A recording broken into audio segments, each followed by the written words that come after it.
Sehingga vaksinasi juga dukungannya juga bagus waktu itu. Sehingga lancar, karena bagi saya COVID itu adalah kompetisi antar kepala daerah. Oh, Pemerintah pusat melihat juga mana kepala daerah yang sungguh-sungguh dan bisa menangani dengan sukses. iya iya.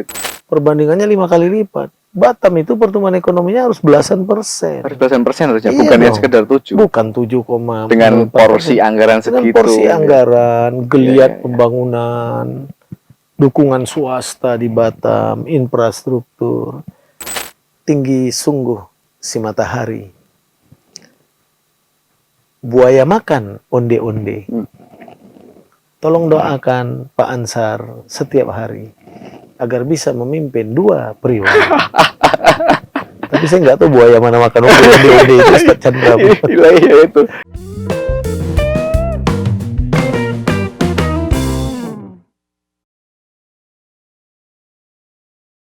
Assalamualaikum warahmatullahi wabarakatuh, Tribuners. Hari ini saya kedatangan tamu luar biasa di sela-sela kesibukan beliau memimpin Kepri. Ditambah lagi dalam pelantikan pilkada, tentu waktu yang tersisa sangat banyak. Alhamdulillah sudah bergabung dengan saya Pak Gubernur Kepri, Pak Ansar Ahmad. Assalamualaikum, Pak. Waalaikumsalam warahmatullahi wabarakatuh. Apa kabar? Alhamdulillah sehat walafiat. Terima kasih kedatangannya. Kemarin sempat ngajukan untuk ngobrol-ngobrol itu udah beberapa hari lalu, kayaknya padat banget. Udah berkali-kali. Iya. Nah, tadi barusan di acara juga di sini. Acara tadi udah 2 acara pagi. Kalau satu hari itu bisa berapa acara biasanya? Rata-rata ya 5 acara, ada yang 6 acara. 5 acara, 6 acara. Iya.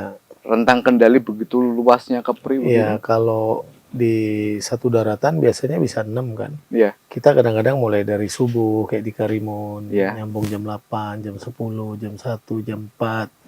Pernah udah itu jam 8 malam, acara jam 11. 11 malam. Jadi Warga subuh sampai Jawa. pulangnya mungkin tengah malam. Yang tengah malam. Sebenarnya Kalau nyebrang-nyebrang paling 4 tempat, 5 tempat. Pak Gubernur tahu Ultraman sebenarnya. Ini hanya karena panggilan dan kebiasaan dari dulu lah. Iya. Saya kira silaturahim pemimpin dan masyarakat itu kan penting terus terjalin. Iya. Ya memang kendalanya luar biasa ya kan. Tentang kendala di Iya, betul. sangat. Ya Kepri memang begini. Ke Natuna, ke Anambas, iya, Lingga gitu. Nah, ada obat khusus nggak, jamu atau apa untuk jaga stamina, itu sangat penting, Nggak Pak. ada sih, obatnya ikhlas aja. Ikhlas aja. Minum air putih panas banyak, sehat itu. Kurangi minum es. Oke. Tapi ya gula perlu juga. Nggak perlu. Juga glukosa stamina. Iya Pak, betul. Gula harus dikurangi Pak, karena Bapak sudah manis Pak. Iya, makanya nggak boleh terlalu manis, nanti banyak semut-semut. Bagus. Sebenarnya saya penasaran nih Pak. Pak Ansar ini kan bisa dikatakan pemerintahan produk penanganan COVID sebenarnya kan. Iya. 2021. 2021 pasca era COVID. Pas selesai. lagi ganas-ganasnya COVID. 3 tahun 8 bulan. Iya. Apa yang bisa diperbuat Pak selama periode yang pendek ini kira-kira? Ya, memang di 2021 kita fokus ya tangani pandemi COVID-19 waktu itu. Tapi ya syukur karena semua pihak bisa bekerja sama, memahami, mendukung. Ya 2021 tuh memang hampir tidak ada kegiatan-kegiatan lain yang kita laksanakan, hanya fokus menangani COVID.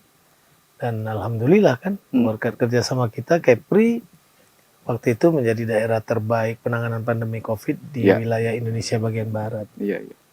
Dan kita komunikasinya bersama pemerintah pusat juga bagus, TNI, Polri, sehingga vaksinasi juga dukungannya juga bagus waktu itu.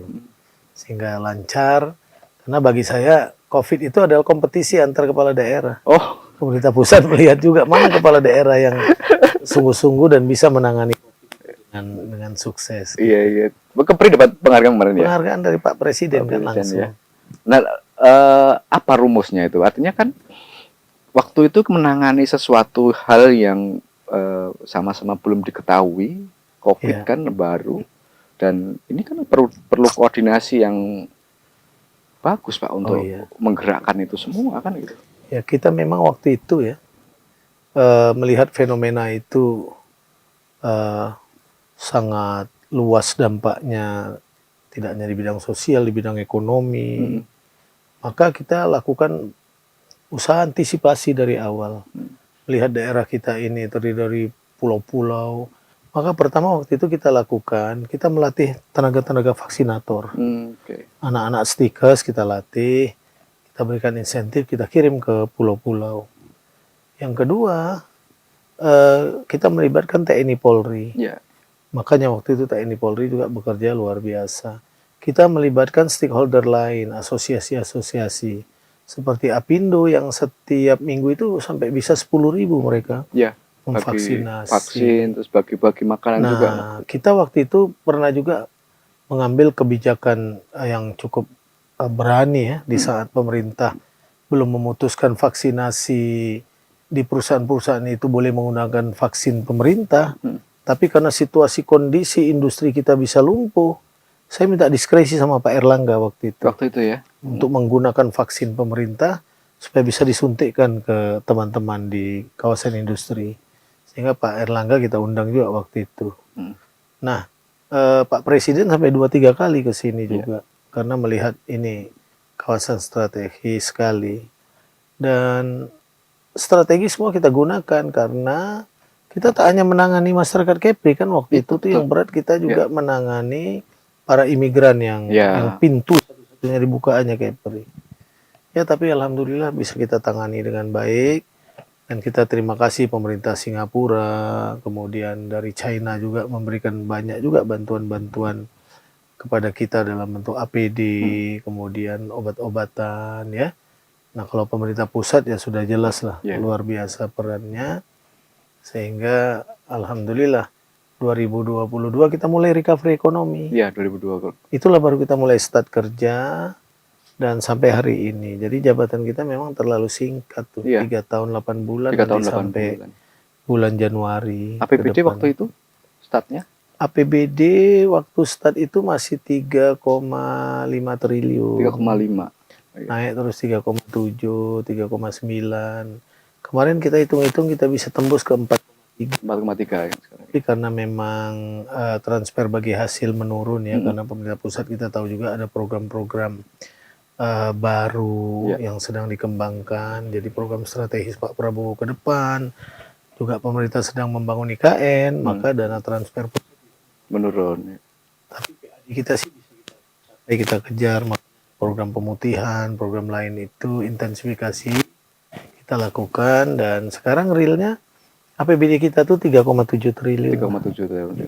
Nah, apa yang bisa sudah Bapak lakukan selama periode yang singkat lah 3 terus terang kalau bicara kemampuan APBD kita memang minim sekali. Iya, itu betul. Minim sekali.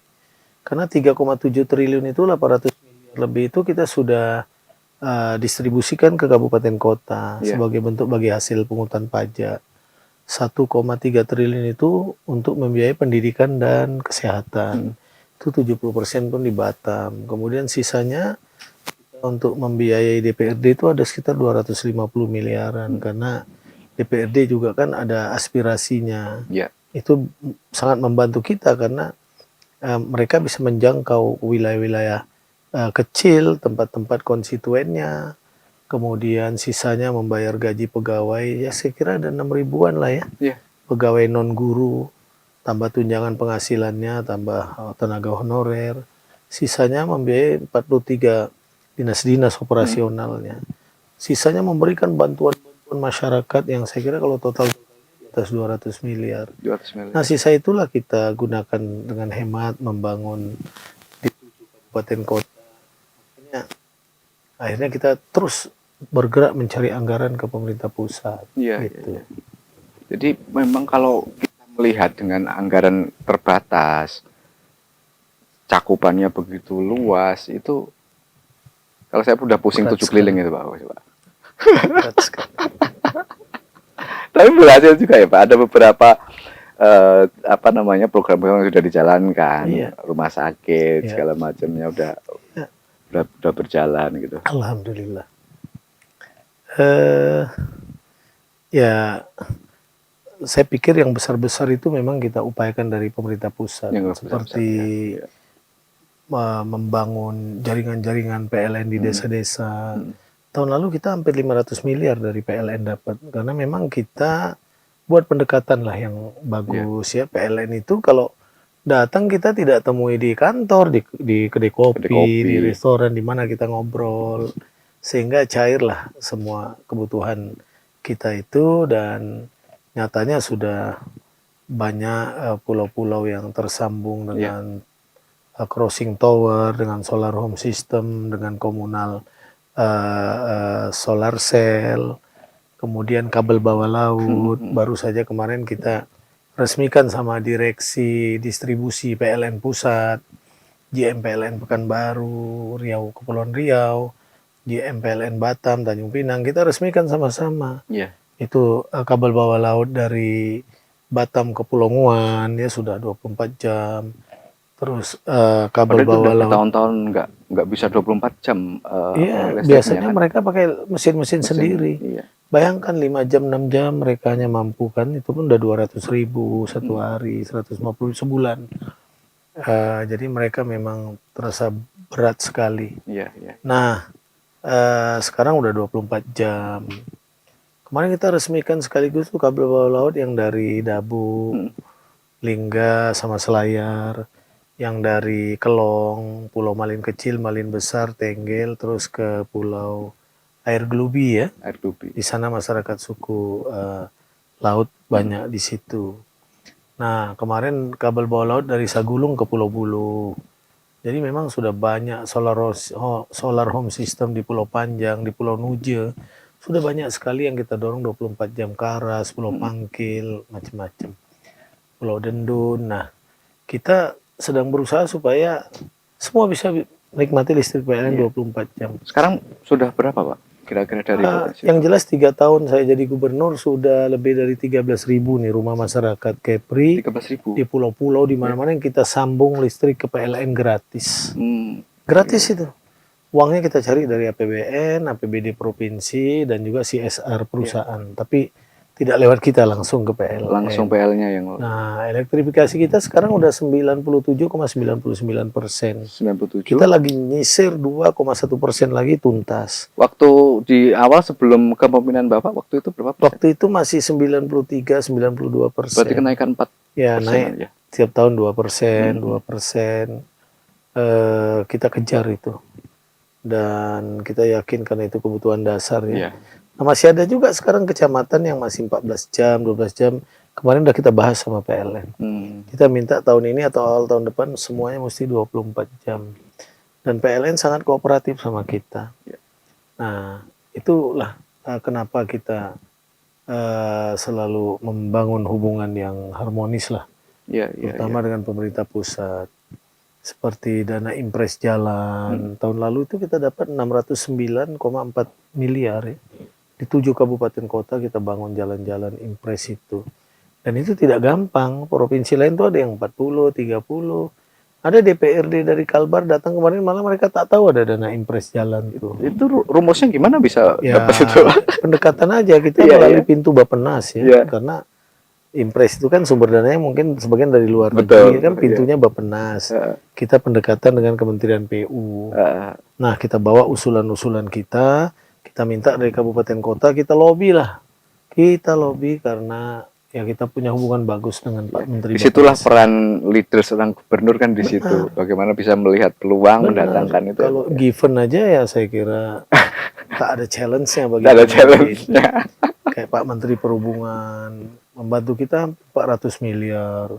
Pelabuhan-pelabuhan Roro di Jemaja, di Tarempa, di Penagi, Bandara Karimun. Bandara Karimun itu kemarin 1.600, sekarang udah 1.800. Sungai Bati. Lahannya kita provinsi yang bebaskan udah 20 miliar itu. Kita tinggal nambah lagi 200 meter supaya pesawat besar bisa turun lah ke Karimun. Nah, kemarin kita komunikasi Pak Menteri, ada dana SBSN tuh 134 miliar ya, untuk menyelesaikan itu. Tapi lahannya masih ada masyarakat yang belum setuju. Sampai kirim surat ke presiden kemana-mana. Kemarin kita lagi cari solusi kan, minta bantu Pak Nurdin Basirun juga memfasilitasi. Nah, 2 kapal Roro besar juga diberikan ke kita, itu hampir 200 miliar buatnya di Batam. Itu yang Nusantara 3, Nusantara 1. Sekarang itu yang muter ke Natuna, Anambas. Itu semua karena lobby kita lah, kedekatan kita, alhamdulillah. Nah, seperti Pulau Penyengat, kan hampir 50 miliar tuh 2 tahun kita cari.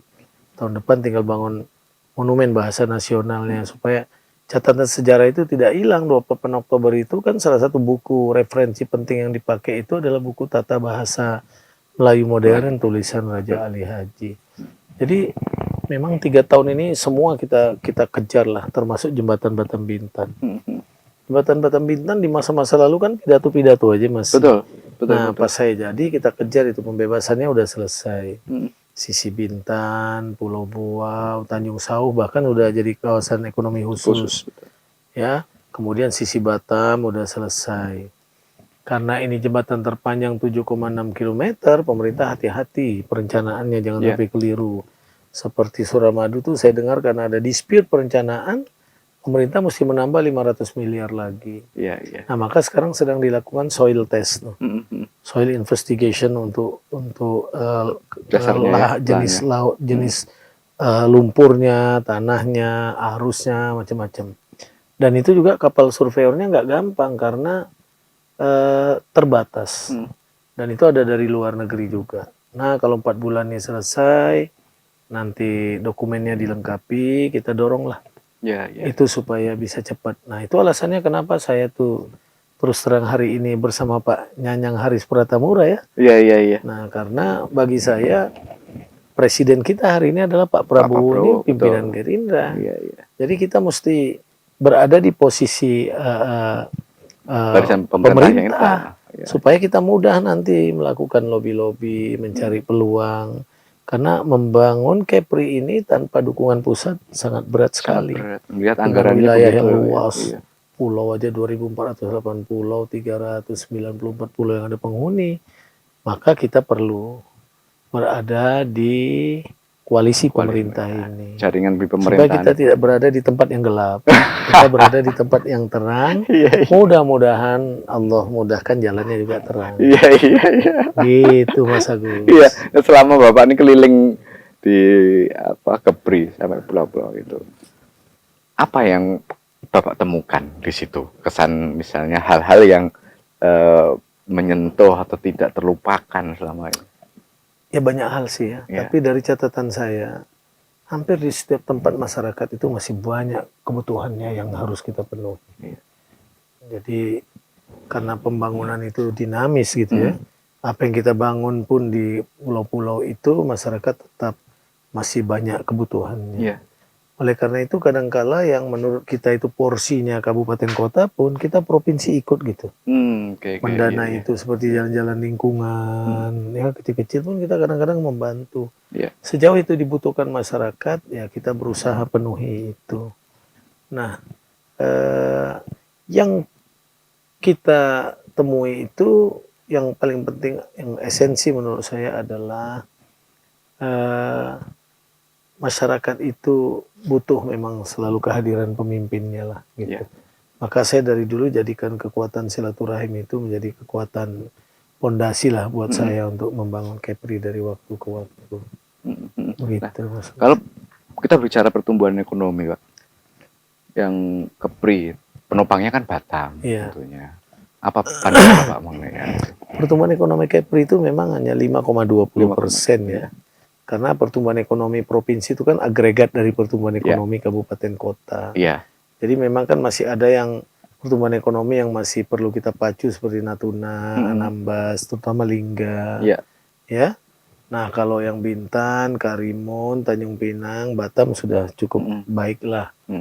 Nah, pertumbuhan ekonomi kita tuh 5,20% sih masih di atas rata-rata nasional 5,11.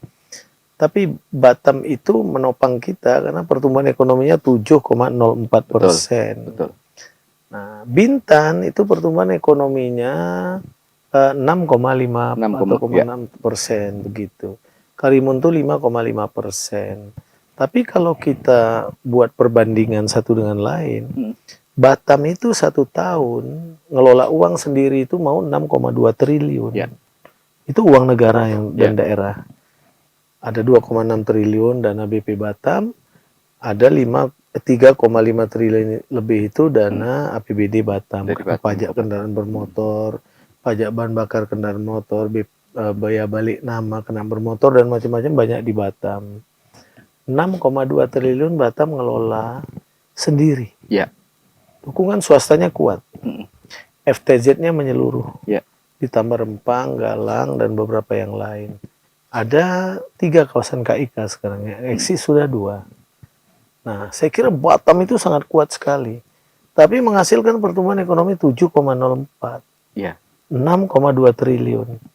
Bintan 1,2 triliun. 1,2 Bintan. FTZ-nya sebagian. Iya, iya. KIK-nya 1 cuman Bintan Alumina. Tapi bisa menghasilkan pertumbuhan ekonomi 6,5%. Bedanya? Bedanya itu hanya 0,54% aja. 0,5. Jadi seharusnya kalau lihat proporsi anggaran dukungan swasta 6,2 triliun, perbandingannya 5 kali lipat. Batam itu pertumbuhan ekonominya harus belasan persen. Harus belasan persen harusnya, Iya bukannya dong. sekedar 7. Bukan 7, Dengan porsi anggaran dengan segitu. porsi anggaran, geliat Iya. pembangunan, dukungan swasta di Batam, infrastruktur. Menurut saya bisa sampai 15% bisa. 15%. Ya. Seperti di Indonesia Timur tuh Ya. ya, di Sulawesi Utara di mana tuh sampai ada yang 27% karena ada program hilirisasi. Ya. Saya ketika dirilis pertumbuhan ekonomi itu saya diskusi sama kepala BPS. Gimana nih struktur pertumbuhan ekonomi kita nih? Nah ternyata seperti Batam sekarang masih didominasi oleh sektor konstruksi. Pembangunan, ruko, macam-macam itu. Belum diperkuat oleh dukungan industri. Karena industrinya masih banyak industri yang sifatnya industri menjahit gitu. Menjahit itu maknanya bahan-bahan baku dari luar seperti solar panel dijahit di sini dikirim lagi. Kirim lagi. Ya. Gitu. Nah di Bintan kelebihannya ada hilirisasi. Karena ada di situ refinery boksit, Ya. apalagi kalau jadi enggot nanti. Nah daerah-daerah yang kuat pertumbuhan ekonominya eksis dan tidak rentan itu yang didukung oleh industri. Dan penjelasannya Batam itu justru dukungan industrinya menurun gitu. Nah makanya ini mesti kita pacu ke depan. Ya ada rencana pembangunan Rempang, tapi kan itu mesti kita jadikan epicentrum ekonomi baru, tapi yang melibatkan masyarakat secara maksimal. Anak-anak kita mesti jadi tuan rumah di rumahnya sendiri. Konsep itu yang mesti kita dudukkan betul, bahas, dan mesti ada konsistensi pemimpinnya. Jangan dicampur-campur urusan politik, urusan ini. Fokus, ini investasi bagaimana, jangan sampai lari kemana-mana. Dan kemanusiaan harus didahulukan. Kemanusiaan harus dikedepankan. Saya kira itu persoalan pendekatan saja yang benar dan baik. Jadi saya kira kalau kita bicara pertumbuhan ekonomi Batam ini, mestinya menurut saya itu 11-15%. Harusnya 11-15%. Harusnya begitu. Itu baru sukses gitu, berhasil. Nah, kalau kita banding dengan Bintan, Karimun, yang FTZ-nya separuh-separuh, APBD-nya 1,2 triliun. Jadi kelola uang. Harusnya kan apple to apple ya Pak. Apple to apple. Ini kan 6,2 triliun. Iya. APBD provinsi itu rata-rata tiap tahun 37% masuk ke Batam. Iya. Karena pendidikan kesehatan di Batam, 45 anggota DPRD itu 25 dari Batam. Pimpinan semua di Batam. Di Batam semua. Itu aja udah 200 miliar masuk ke Batam. Nah, oleh karena itu ke depan sebaiknya kita tidak hanya bicara angka pertumbuhan ekonomi, tapi bagaimana kita mengolah struktur penguatan pertumbuhan ekonomi. Pondasinya ya. Pondasinya. Dan baru kita bicara bagaimana pertumbuhan ekonomi bisa memberikan trickle down efek ke bawah. Ya. Ke masyarakat sebanyaknya. Nah, lebih jadi berbicaranya pada pemerataan ekonomi. Pemerataan ekonomi. Makanya ke depan kita yakin investasi terus berkembang. Itu yang di Bintan kan 30 triliun tuh masuk. Sekarang udah mulai kerja lagi sampai ke enggot. Enggot itu produk akhir. Itu pasti nanti mendulang pertumbuhan ekonomi tinggi. Makanya tugas pokok kita lain ke depan memperbanyak pendidikan-pendidikan vokasi. Untuk mempersiapkan anak-anak kita bisa mengisi pasar-pasar kerja itu. Kebutuhan kerja nanti. Nah, kita provinsi sudah concern lah untuk itu. Makanya kemarin kita resmikan gedung workshop pelatihan tenaga kerja di Karimun. Ya, ya. Alat-alatnya kita minta sama Menteri Tenaga Kerja. Bu Menteri juga kita dorong udah membangun itu yang balai latihan kerja baru yang multipurpose di Jadi kondisi Kabil. saat ini belum begitu match dengan kebutuhan industri. Benar. Nah Hasil pendidikan itu kita mesti betul-betul kaji prospek ke depan apa memang yang dibutuhkan. Kalau welder masih kurang kita perbanyak itu. Tapi kan kita mendidik orang dengan pendidikan vokasi tidak hanya sekedar bagaimana dia jadi pekerja. Ingin dia jadi entrepreneur, ingin dia punya skill khusus lain yang dia harapan kita bisa bekerja bukan dinilai dibayar karena upah minimum provinsi atau kota, tapi dia dibayar karena kualifikasi dan kompetensinya. Karena dia punya skill, kalau perlu dia punya sertifikat yang orientasinya istilahnya outward looking gitu. Dia bisa juga memanfaatkan pasar-pasar kerja di luar. Maka saya menghimbau seperti BP Batam, saran saya sisihkan juga uang untuk mendidik anak-anak daerah. Bukan pendidikan vokasi, bukan hanya bangun infrastruktur jalan, bangun itu penting. Tapi saya apresiasi. SDM-nya juga. Tapi tolong ikut tanggung jawab menyiapkan SDM di daerah, karena uang kita terbatas. Gitu. Kalau ini kan, kita itu daya tarik juga ya Pak ya. Benar. Dan itu juga adalah insentif. Betul. Buat pelaku investasi. Orang selalu berpikir insentif itu hanya dalam bentuk fiskal. Padahal insentif dalam bentuk pelayanan birokrasi, penyediaan lapangan kerja, infrastruktur, itu semua insentif. Investor akan menanamkan investasinya kalau lihat di satu tempat, di situ tersedia infrastruktur cukup, lapangan kerja, tenaga kerja tersedia yang cukup, gitu ya, fasilitas lain tersedia, birokrasi yang bagus, murah, efisien. Pasti teori gula dan semut itu berlaku di sini. Semut-semut pada datang ke sini. Gitu Mas Agus. Nah, ini kan perlu kolaborasi antara gubernur dengan pemimpin-pemimpin di kabupaten kota. Itulah perlunya kalau ini bisa sejalan, ya, bisa berbarengan. Kita hari-hari itu bisa diskusi gitu. Harus sering-sering ngopi bareng. Saya yakin Batam ini pasti jadi game changer-nya lah ekonomi Kepri ke depan. Betul. Diikuti Bintan, Karimun. Tinggal kita fokus bagaimana mikir Lingga, Natuna, Anambas berkembang. Karena memang treatmentnya berbeda-beda ya Pak. Beda-beda. Antara daerah-daerah beda-beda. Ini mumpung orang lagi nih, Batam ini luar biasa nih orang sekarang. Semangatnya berinvestasi. Jadi jangan satu saat nanti terjadi istilahnya apa ya, backward bending supply atau apa tuh, menurun dia suhunya. Ini atmosfernya lagi bagus begini, ya kita mesti selalu diskusi apalagi nih yang mau kita berikan, apalagi nih yang mau kita kejar. Ya jalan-jalan bagus ya, kita senang. Ke depan kan siapapun memimpin bisa melanjutkan itu. Betul. Saya kira kalau uangnya tersedia, fasilitas ada, nggak ada yang sulit sih.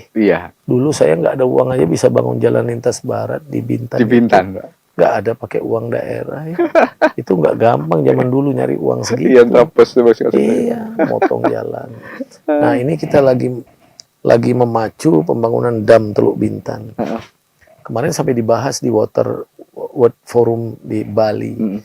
Sampai ada MOU soal itu. Nah kita sudah berpikir jauh kan. Ke depan ini, saya yakin 5-10 tahun lagi Batam ini pasti kesulitan air. Karena semakin berkembang, semakin maju. Lah terus mana buffernya? Bintan kita manfaatkan. Dan itu kan laut di dam, bagus. Di atasnya kita minta jadi jalan. Nanti dari Tanjung Pinang ke Pusung, Bintan Utara itu bisa 24 km aja. Jadi nanti ada jalan-jalan horizontal, jalan-jalan vertikal yang tercipta baru. Nah, tinggal kita nanti mungkin ke depan kalau memang sudah saatnya bisa memacu nanti dengan alat-alat transportasi yang lebih cepat. Nah, maka Batam Bintan itu kita fokus. Saya sebenarnya udah berkali-kali buat surat ke Pak Menko Ekonomi minta FTZ menyeluruh supaya reciprocal.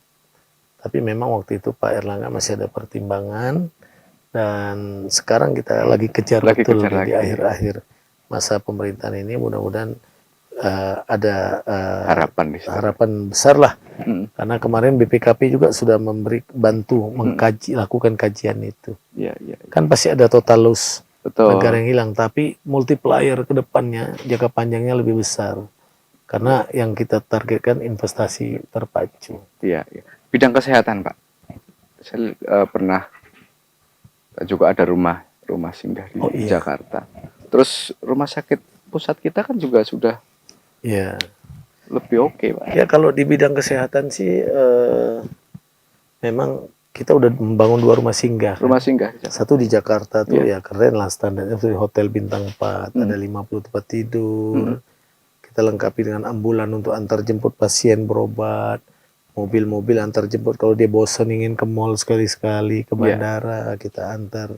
Dan itu gratis kita berikan ke masyarakat. Bayangkan Pak Agus kalau masyarakat berobat ke Jakarta butuh waktu berbulan-bulan, dia sewa rumah, dia orang dari mana sumber uangnya dia harus dapat. Kita berikan gratis. Ada yang sudah sembuh juga 5 bulan, 6 bulan tak mau pulang, ada juga karena keenakan.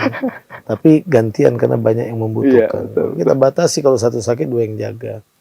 Yang penting itu kalau ada yang meninggal kita bantu bawa pulang. Bawa pulang orang meninggal itu sampai kan segitunya. 20 juta. Iya. 20 juta rupiah itu kalau orang susah dia mesti gade rumah, gade dia punya. Kalau nggak punya kita bantu bawa pulang. Kemudian yang ke Lingga, ke Dabuk Singkep, dia mesti lanjutkan itu, kita udah kasih 2 speedboat baru. Gratis untuk bawa jenazah mereka dari Tanjung Pinang, dari Batam, bolak-balik, orang sakit juga. Kita sediakan. Nah kita juga sudah punya 1 rumah singgah di Batam. Di Jalan Kartini, tak jauh dari rumah sakit Bung Patima dan Otorita Batam.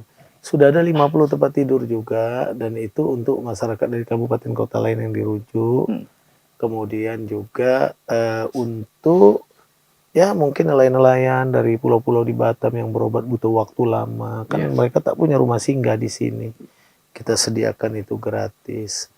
Nah kita juga terus mengupgrade rumah sakit provinsi kita di Batu Lapan di Tanjung Pinang. Kita udah kerjasamakan dengan Rumah Sakit Dr. Sarjito di Jogja. Kita sudah adopsi sistem informasi manajemen rumah sakitnya, SIM-RS-nya. Kita jadikan sister hospital.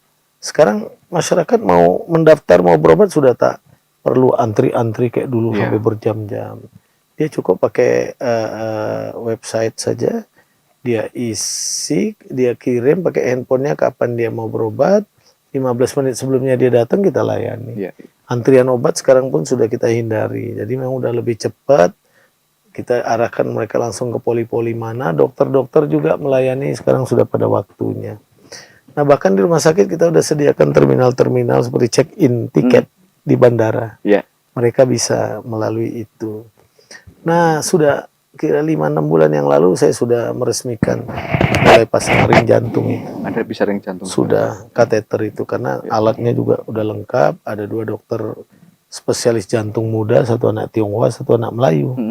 Dulu 1 minggu saya jadi gubernur, dia mau sekolah, saya rekomendasikan, udah selesai, alatnya udah kita lengkapi, bahkan kita belikan kemarin alat ICT namanya. ICT itu baru hanya ada di Rumah Sakit Provinsi Kepri dan Rumah Sakit Provinsi Sumatera Barat. Nah itu alat bagus sekali bisa mendeteksi apa semua jantung ini. Dan kemarin waktu saya tes kesehatan kepala daerah, saya tanya udah lebih dari 250 orang yang pasang ring. Dan sukses semua alhamdulillah pakai BPJS. Kemudian kemarin Pak Menteri Kesehatan datang, kita undang, kita mulai bedah jantung terbuka. Itu pun kita udah yakini bagus baru kita mulai. Sekarang sudah bisa operasi jantung sama neurolog intervention namanya untuk orang stroke. Itu sudah ada alatnya yang canggih juga bagus, dokternya juga bagus. Kita kerjasama dengan Rumah Sakit Otak Nasional dan jantung itu kita kerjasama dengan Rumah Sakit Jantung Harapan kita.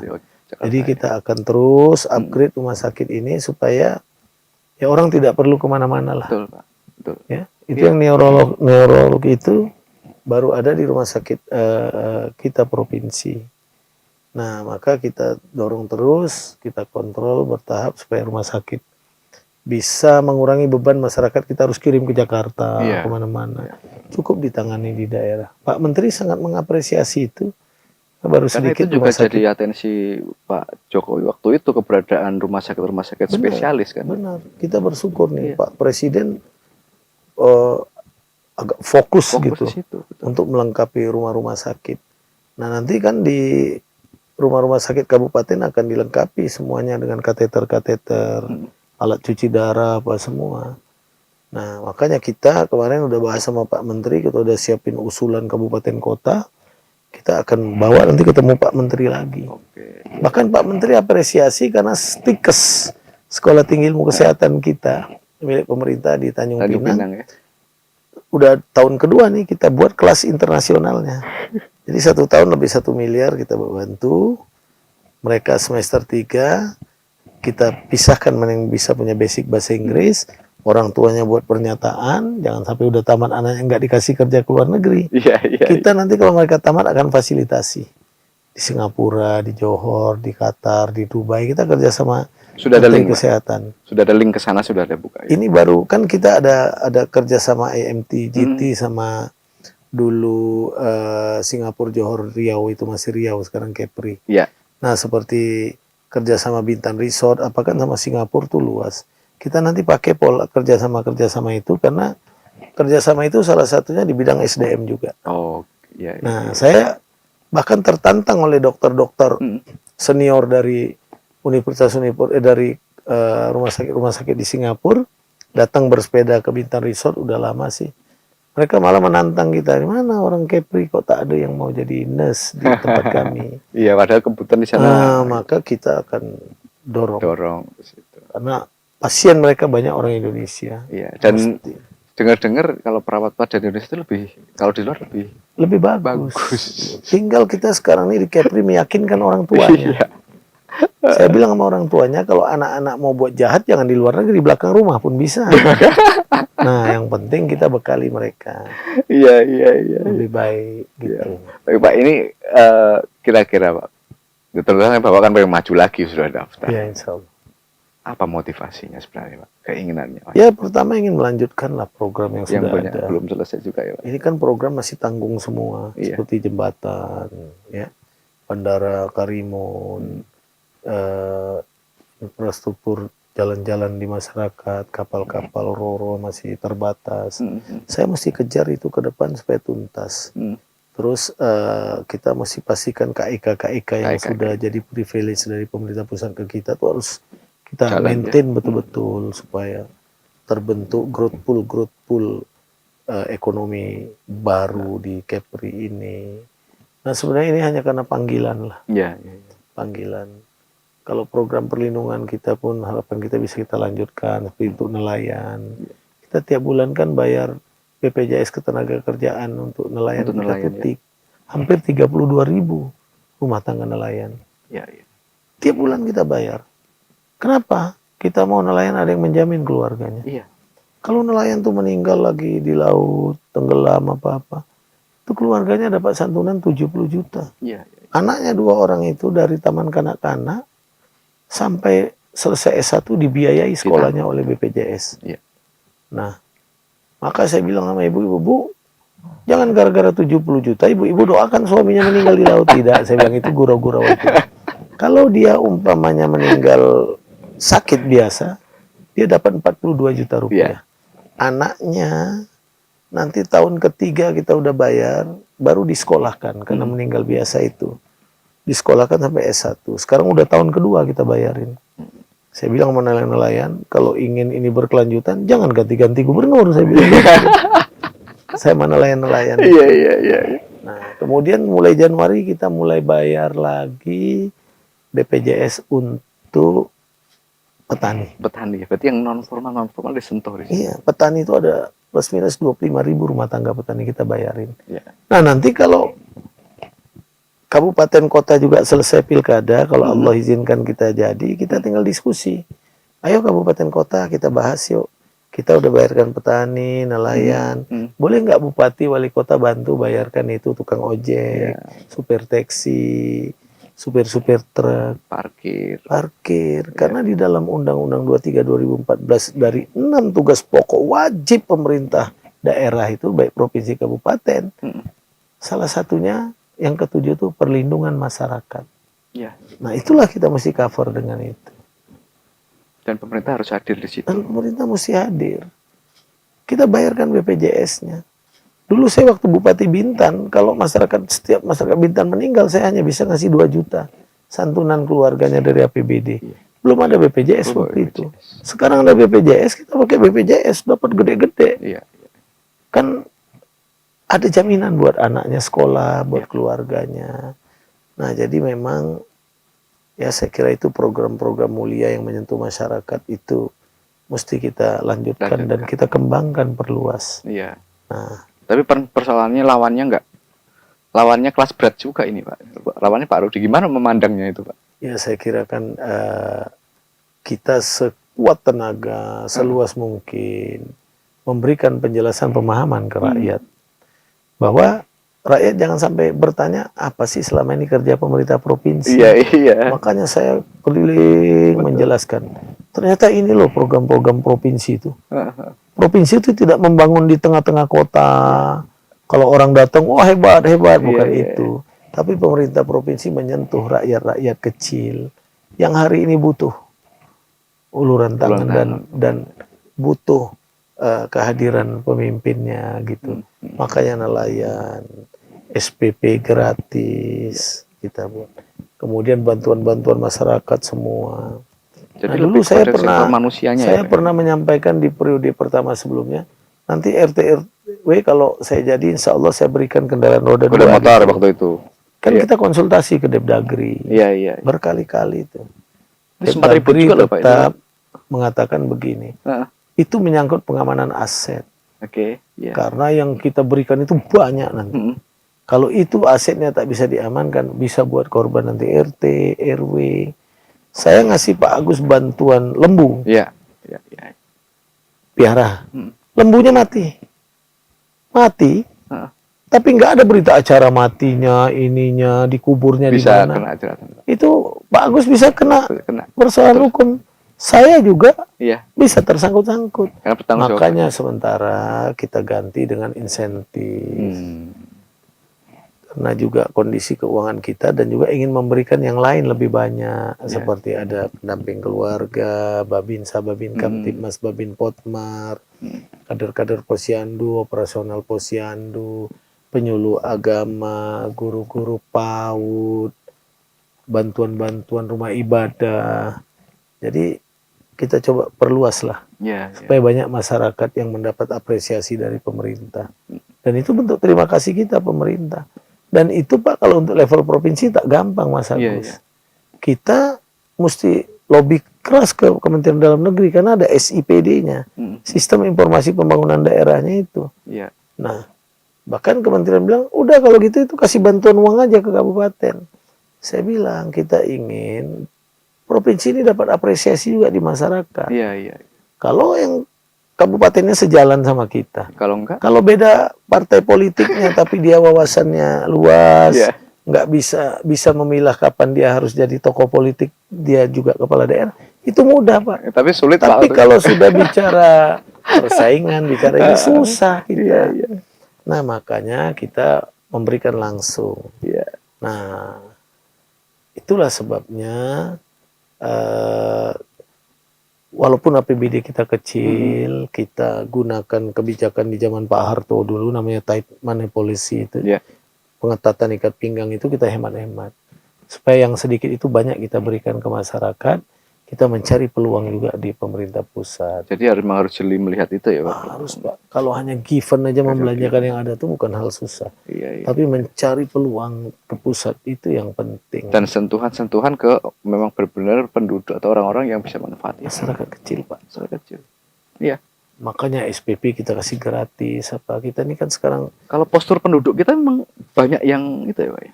Banyak yang di... Ya saya kira kalau di level bawah itu kalau lihat data DTKS sama data non DTKS tapi yang saya kira tak kurang dari 500.000 orang tuh masih jadi perhatian kita untuk melindunginya. Gitu. Dan itu Pak kita masih fokus. Karena itu performa daerah juga. Betul. Untuk apa gemerlapan itu, tapi kampung-kampung, pulau-pulau Iya. nggak kita sentuh, Nggak sentuh. gitu. Nah, makanya itu perlu rumah singgah, perlu ini semua. Memang, Pak ya, mungkin kacamata orang sederhana, tapi itu menyentuh, gitu. Iya. Menyentuh, Ya, dan menyentuh, Pak. itu memang diperlukan satu pemimpin yang memanusiakan manusia sehingga Iya. bisa melihat hal itu. Iya. Nah, kita kan sekarang fokus lah. Jadi pembangunan infrastruktur yang humanis itu penting. Jadi infrastruktur dibangun, tapi sentuhan-sentuhan humanis ke rakyat itu penting. Penting. Ya. Jadi itu Mas Agus. Nah, saya pengen tahu nih pesan Pak Ansar buat diri sendiri apa? Ya, saya sih pesan buat saya ingin gunakan ilmu padi lah gitu ya. Ilmu padi itu ya kita bekerja ikhlas saja, bekerja bersama masyarakat, bersama rakyat. Dan kalau saya sih memang dari dulu bukan orang yang punya uang banyak, Pak. Mulai dari bupati saya boleh cek enggak punya. Makanya pendekatan saya silaturahim aja lah. Iya, iya. Biar hati masyarakat lah. Kalau masyarakat milih dengan hatinya, saya tahu diri punya hutang bekerja untuk masyarakat gitu. Iya, iya, iya. Kalau saya ikutan cara-cara yang saya kira mungkin lah. Iya, iya. Kalau soal menang, soal kalah itu kan Allah yang sudah menulis di Lauhil Iya, Mahfuz. takdirnya sudah ada. Gitu. Kadangkala ada kegagalan itu jadi manfaat buat kita. Ada kemenangan itu jadi mudarat buat kita. Jadi itu semua sudah diatur lah oleh Allah. Makanya kita itu sebisanya memposisikan diri kita ini sebagai penolong rakyat lah. Saya sih mungkin ajaran agama lain ada ya, kalau di dalam Islam Allah katakan begini, wa qur rabbi adkhilni mudkhala sidqi wa akhrijni mukhraja sidqi waj'al li min ladunka sultanan nasira. Ya Allah, masukkanlah aku ke tempat pintu masuk yang benar dan keluarkan pula aku ke tempat pintu keluar yang benar. Dan titipkanlah dari sisimu kepadaku kekuasaan yang sifatnya untuk menolong. Jadi kita nih semuanya khodimul ummah lah, pelayan masyarakat, sebisanya memberikan masyarakat sesuatu yang bisa buat dia tersenyum lah. Hari ini masyarakat memang membutuhkan itu semua. Ya, mudah-mudahan kalau dari saya hanya ingin bertekad bekerja, lanjutkan program yang sudah kita jalankan selama ini. Iya. Untuk masyarakat, Pak, pesan, Pak? Ya, untuk masyarakat, saya kira karena yakin saya setiap pemilihan kepala daerah pasti ada hope ya, ada harapan di masyarakat ke depan, yang mudah-mudahan masyarakat bisa memilih dengan hati nuraninya. Masyarakat juga mudah-mudahan tidak tergiur dengan cara-cara money politik yang dengan cara ini, cara itu. Ya, mudah-mudahan masyarakat sekali lagi bisa memilih dengan hatinya, dengan pikirannya, agar supaya ke depan ya pemimpin itu bisa tetap bersama masyarakat. Ya. Tidak sudah membayar, membeli kepala orang, sudah itu dia ditinggalkan. Nggak ada kewajiban untuk bersama masyarakat, menjaga masyarakat sama-sama. Iya, baik. Saya sekarang nembak Pak Ansar nih, pantun, Pak. Bikin pantun, Pak. Satu pantun. Iya. Oh, dadakan ini. Oke. Apa aja, Pak? Saya mau ngutip pantun Pak Ustadz Chandra tadi pagi. Ya, apa tuh, Pak? Dia pantun begini. Tinggi sungguh si matahari, buaya makan onde-onde. Tolong doakan Pak Ansar setiap hari agar bisa memimpin 2 periode. Tapi saya nggak tahu buaya mana makan onde-onde itu Ustadz Chandra. Iya itu. Ini buayanya yang gimana nih? Lucu. Tapi saya ada pantun juga, Pak. Iya. Meskipun saya pantun saya cuma separuh, Pak. Oke. Pergi ke pasar pakai kain lurik. Pak Ansar tetap jadilah yang terbaik. Alhamdulillah. Mudah-mudahan. Ya, terima kasih, Pak Ansar. Sama-sama, Mas Agus. Saya terima kasih buat Tribun. Ya, saya doakan Tribun terus sukses, ya, maju, dan ya menjadi media